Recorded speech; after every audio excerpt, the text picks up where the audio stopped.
Bill Traylor here, and I am with the young man, Austin Moody. You may have heard his music already. If not, you need to stay tuned because it's coming up next. Austin, thank you, buddy, for being here. Good to be here, Appreciate it. Austin, when you were a kid, was there a moment that you realized that music was going to be that thing that you wanted to focus on with your life? Do you remember if there was a moment like that? Well, you know, oddly enough, around 6 or 7, I have a very vivid memory. And I was sitting in the backyard in my little blue swing and holding onto the chains, looking up at the sky. Yeah. And at that point, I knew all I wanted to do was sing country music in fly planes. Yeah. And, you know, growing up, that was not a reality, obviously, until I moved here. And what was the city again? Kingsport, Tennessee. Okay, yeah. Yeah, East Tennessee. Yeah. Good place. But, yeah, you know, that was the first time So you were in the swing, and did you just feel the inspiration come down to you? Well, I mean, you know, being an only child and growing up on a farm, you know, I used my imagination a lot. Yeah. And, but it was, you know, as I look back, that was the first time. You know, I used to tell, you know, little friends, you know, I want to be a country music singer. Well, let me ask you, when you realized all that, were you singing as a kid then? Would you go around and just sing for people?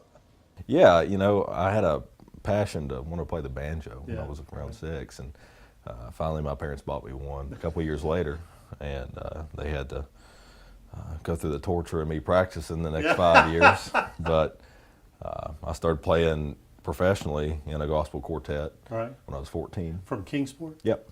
It was called the Chestnut Ridge Boys. Oh, okay. And we traveled around Southwest Virginia, East Tennessee, playing in different churches, and that's really kind of where I developed my chops for playing banjo and reading music. Right. And there's got to be one that you kind of come in on as the one individual that probably influenced you more than anyone else. Who was that?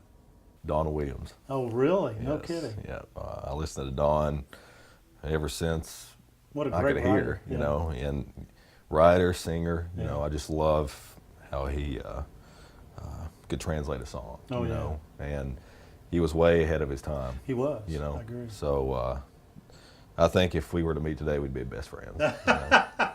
So. You know, I know one day, you've been backstage at the Opry and meet a lot of people there.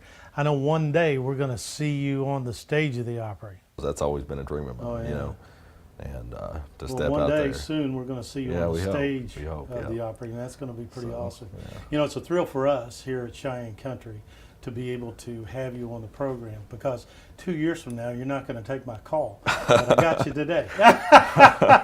No, I think knowing the fine young man you are, I think you'll take my call. You just won't show up. That's it. Right. No, well, you know, just call me up anytime. You work with the ground God's given. Get to do what you want to do. Hard work in the field every day. You learn to love that too. Your view of the world's from a big case tractor.